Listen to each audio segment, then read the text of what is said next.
تقریب نکاح جاری تھی۔ نکاح خوان نے دلہا سے اس کا نام پوچھ کر لکھا اور پھر الف س کے والد کا نام پوچھا۔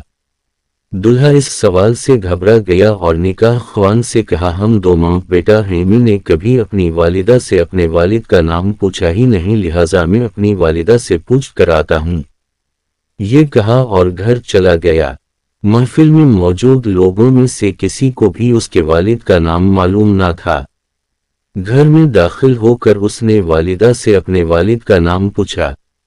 والدہ بھی گھبرا گئی اور گم سم خاموش۔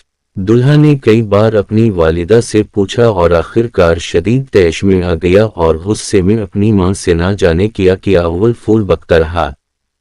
گھر میں جمع تمام عورتیں بھی خاموشی سے ماں بیٹے کا مکالمہ سنتی رہیں اور حیران تھیں کہ آج تک یہ سوال کرنے کا خیال ہمیں کیوں نہیں آیا جبکہ ماں بیٹے کی زندگی اسی محلے میں گزری ہے۔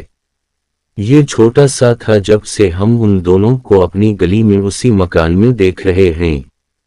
اس عورت نے شاید اپنے بچے کو اسکول بھی اسی لیے داخل نہ کروایا کہ اس کے باپ کا نام تو جانتی نہیں۔ اچانک اس نے اپنی ماں سے کہا، اگر تو مجھے میرے باپ کا نام نہیں بتا سکتی تو اس شرمندگی کی زندگی سے بہتر ہے میں خودکشی کر لوں۔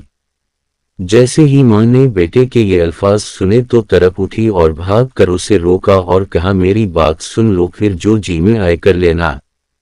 چند عورتیں آگے بڑھیں اور جوان کو اپنے اقدام سے روک لیا کہ پہلے اس کی بات تو سنو۔ پورے گھر میں خاموشی طاری تھی، سبھی اس عورت کے لب ہلنے کے منتظر تھے کہ وہ گویا ہوئی۔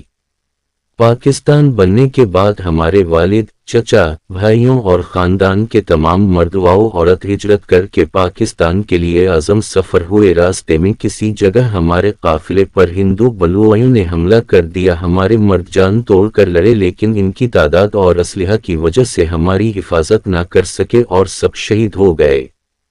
لڑائی کے دوران میرے والد نے رات کے اندھیرے کا فائدہ اٹھا کر ہم عورتوں کو نکالنا چاہا لیکن میرے علاوہ کسی کو بھی بچانے میں کامیاب نہ ہو سکے۔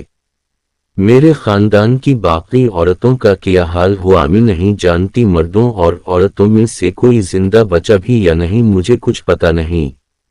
وہاں سے بھاگنے کے بعد میں انتہائی خوفزدہ حالت میں دن تو چھپ کر گزار دیتی اور رات کو اللہ کا نام لے کر اس راستے پر چل پڑتی جو روانگی سے پہلے ہمارے مرد حضرات آپس میں تذکرہ کرتے رہتے تھے۔ ایک رات دوران سفر میں نے کسی جگہ پہ ایک بچے کے رونے کی آواز سنی، آگے جا کر دیکھا تو کئی لاشوں کے درمیان ایک شیر خوار بچہ پڑا ہوا تھا۔ میں نے اسے اٹھا لیا، سینے سے لگائے سفر کرتی آخر کار پاکستان پہنچ گئی۔ مہاجر کیمپوں میں کسی جگہ بھی مجھے اپنے خاندان کا کوئی فرد نظر نہ آیا اور یوں میری دنیا صرف میرے اور اس بچے تک محدود رہ گئی۔ میری عمر کم تھی اور ابھی میری شادی بھی نہ ہوئی تھی۔ اپنی باقی زندگی میں نے اس بچے کی خاطر تنہا ہی گزار دی اور آج وہ بچہ میرے سامنے کھڑا ہے۔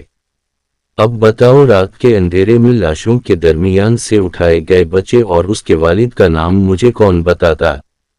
ماں کی بات مکمل ہونے تک ہر آنکھ عشق بار تھی اور وہ بیٹا جو کچھ دیر پہلے ماں کو جلی کٹی سنا رہا تھا حیرت اور ممنونیت کا پہاڑ بنا کھڑا تھا۔